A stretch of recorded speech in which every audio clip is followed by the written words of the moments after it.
Most people online talk about passive income like it's some kind of cheat code. Set it up once. Go to sleep. Wake up rich.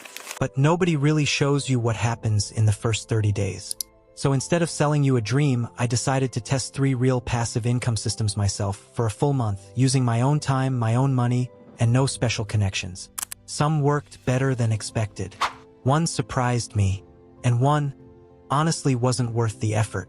This video isn't about hype.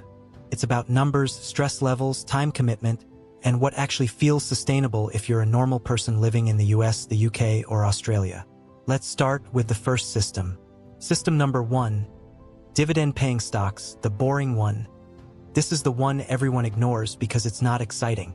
No lumbos, no screenshots of striped dashboards, just boring old dividend stocks.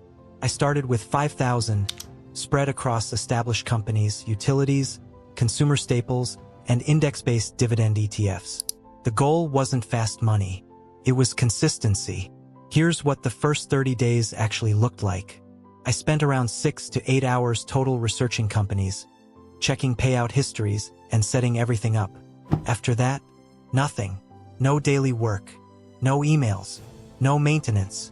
At the end of 30 days, the total income was 42.17. Now before you click off, here's the important part. That 42 came with zero stress. No customer complaints. No algorithm changes. No deadlines.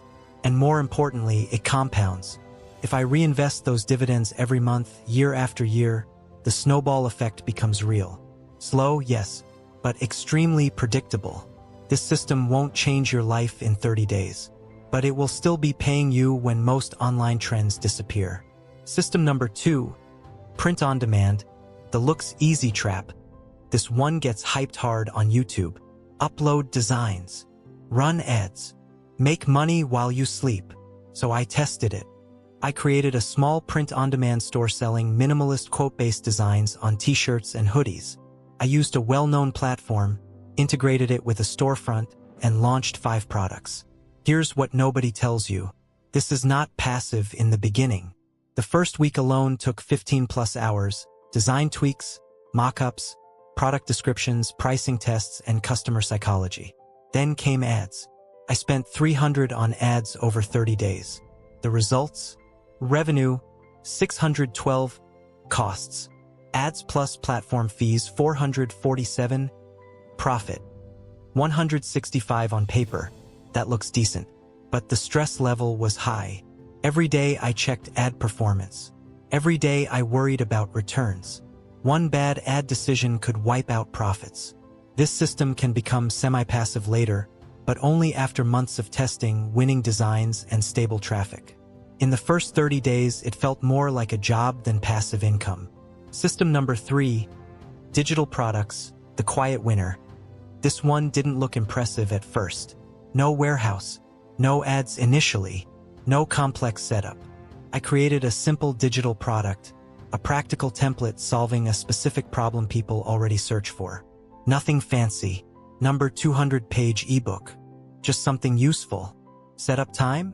About 10 hours total, creation, landing page, and payment integration. Then I posted it organically in places where the audience already existed. Reddit, niche forums, search-friendly content, no paid ads. In 30 days, here's what happened. Sales, 94. Price, 19. Revenue, 1,786. Costs, almost 0 to profit, 720 plus. No customer service nightmares, no inventory, no daily involvement. Once it was live, it sold while I slept. This was the closest thing to true passive income out of all 3 systems, at least in the first month.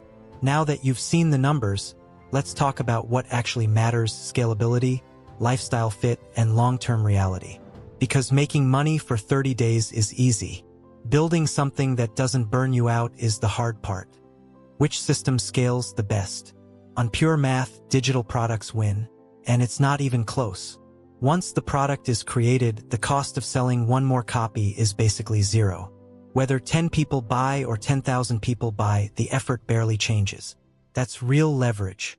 Dividend stocks scale too, but only with more capital. If you want 1,000 a month in dividends, you're realistically looking at 6 figures invested. Safe, reliable, but slow. Print on demand technically scales, but it scales stress along with income. More sales mean more ad management, more customer service, more platform risk. You're building on rented land. So if we're ranking scalability alone, 1. Digital products, 2. Dividend investing, 3. Print on demand, time versus money. The real trade-off here's something I didn't understand when I first started. Every passive income system asks for payment, either in time upfront or money upfront. Dividend stocks demand money. Digital products demand thinking and effort. Print on demand demands attention. The mistake most people make is choosing a system that clashes with their real life. If you're working a full-time job and already mentally exhausted, managing ads every day is going to feel unbearable. If you're short on capital, dividend investing will feel painfully slow. But if you can focus deeply for a short period, even just weekends, digital products become extremely powerful. What I would do if I had to start over if I was starting from zero today, here's exactly what I would do. I combine 2 systems, not all 3. First, I'd build one digital product that solves a very specific problem for a very specific group. Not a big audience, a focused one. Then, I'd take the profits and slowly move them into dividend-paying assets. One system creates cash flow, the other protects it. Print on demand? I'd skip it unless I already had an audience or strong branding skills. It's not bad. It's just not beginner-friendly the way it's advertised. The biggest lesson from these 30 days, here's the uncomfortable truth. Passive income doesn't reward excitement. It rewards clarity. The system that made the least noise made the most money. The system that looked the safest required the most patience. And the system that looked easy required the most emotional energy. Online, you'll see people selling you urgency. Start now or miss out. This won't last forever. Real wealth moves quietly. It's built on boring decisions repeated consistently, not viral trends. Why most people fail at passive income, it's not lack of intelligence. It's not lack of opportunity. It's impatience. People quit right before compounding starts. They jump systems instead of improving one. They chase screenshots instead of sustainability. Passive income isn't about escaping work. It's about choosing better work. Work that pays you again, and again, and again. Final thoughts after 30 days, here's what I know for sure. There is no perfect passive income system. Only systems that match who you are. If you want stability, dividends. If you want leverage, digital products. If you want constant movement, print on demand. But whatever you choose, commit to it long enough for the math to work in your favor. That's where most people lose.